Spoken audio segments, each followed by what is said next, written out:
So, I just finished Fire Fraud on Hulu. If you've been following my channel, hopefully you have subscribed by hitting the button down below. It's the red button.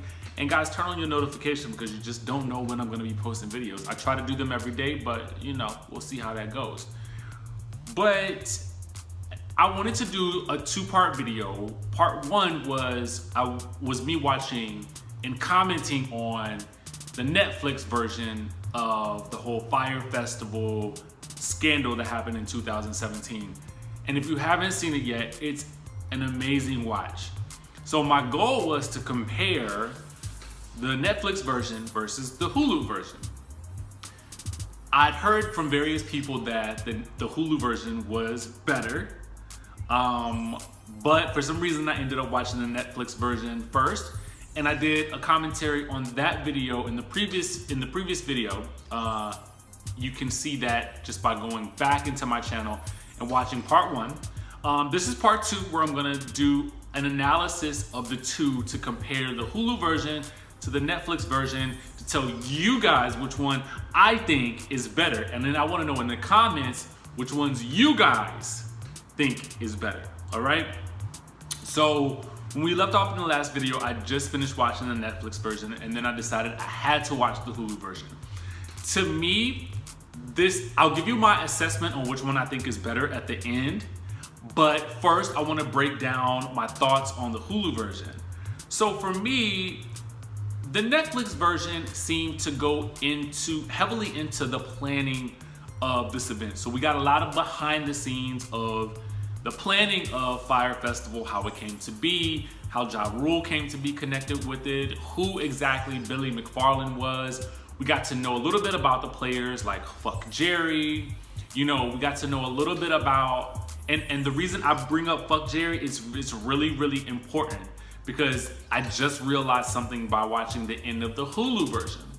So apparently Hulu did their version of FYRE Fraud, and they interviewed a bunch of people in connection with the event. They also interviewed Billy Macfarland, who is now serving 6 years, a 6-year sentence for all types of fraud, all types of chaos and wrongdoings and goings on. But what I liked about the Hulu version is that it really gave you more of an in-depth view from the influencer's perspective. And as much as I hate the term influencer, and I'll get to that in perhaps another video, it was really insightful to see. You know, and I felt like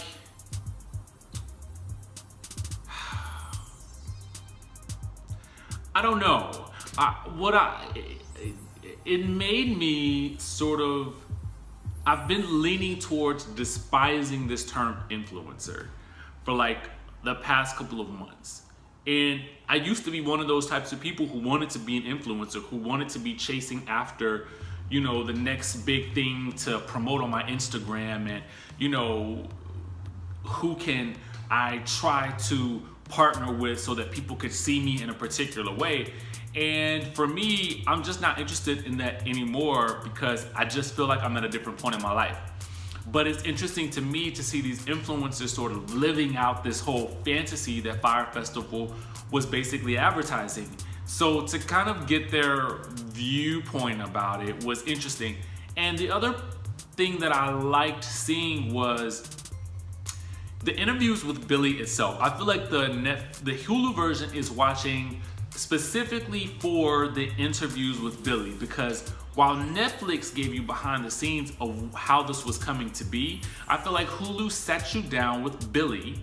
And I heard that people were upset because they found out later that Billy had been paid for the documentary. But it makes sense. I mean, if the man is serving a prison sentence, I mean, and he's hungry for cash as he seems to be, then it would make sense that he would want to be paid, you know, to do a documentary that would perhaps implicate him even further in this whole scandal. So for me, I felt like Hulu did a very good job of telling a story that was not sympathetic to anybody associated with FYRE Festival. They were not sympathetic towards anybody who was involved in FYRE Festival. They also didn't focus as much on the people of the Bahamas. I felt like we got more of, like I said, an in-depth look at what the influencers went through. We definitely saw a lot from their perspective. We saw a lot from the perspective of people who were basically maybe analyzing the situation. So we got a lot of commentary about what happened. And rightfully so, because from my knowledge, this was a Hulu fronted in-depth investigation. So from my perspective, it's sort of like a true crime analysis in which you're talking to the victims, you're talking to maybe even the perpetrator, but it's all coming from outside sources, so you don't really get the inner workings of it as much as you do with Netflix. And the reason why we got what we got from Netflix was because, from my understanding, and correct me if I'm wrong, but the Netflix version was Fuck Jerry's version. Now, for those of you who are not familiar with this, Fuck Jerry is the marketing company, the brains behind the brand, so to speak. They were the people who were in charge of creating all of the social media campaigns for FYRE Festival.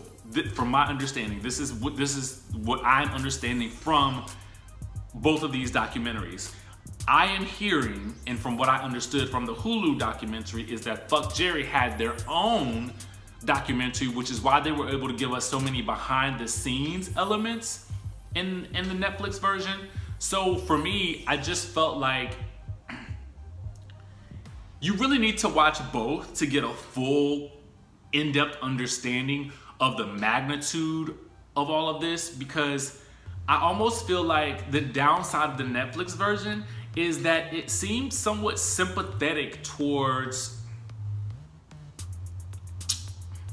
Billy, everybody who was working with FYRE Fest. I feel like it seemed, and listen, I'm just putting this in perspective with the Hulu version and then the Netflix version.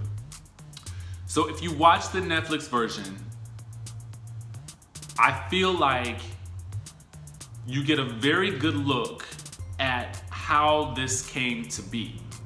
I feel like if you watch the Hulu version, you get a really good look at the impacts of this whole phenomenon and what it means for us as a society, social media culture. I feel like you get all of that in the Hulu version. And you get those juicy little tidbits at the end, like, I didn't know that Fuck Jerry had produced their own version, and I'm thinking that's the Netflix version. Makes sense now why it's a little bit more sympathetic towards the organizers, and doesn't really go into the behind the scenes of how much Billy Macfarland had scammed people throughout, I'm spitting all over the place, had scammed people throughout the course of, his career. Like, the man was a serious con artist. And in the Hulu version, they basically ask him, like, yo, do you think that you are a compulsive liar? And he's like, no. I mean, it's just an interesting profile on someone who I believe is a sociopath. This is my thought about Billy Macfarland. He seems to be a sociopath. So for me, I'm just gonna go out on a limb and say, for me, I enjoyed the Netflix version better than the Hulu version. But I do feel like I like the Hulu version in general. Here's my advice.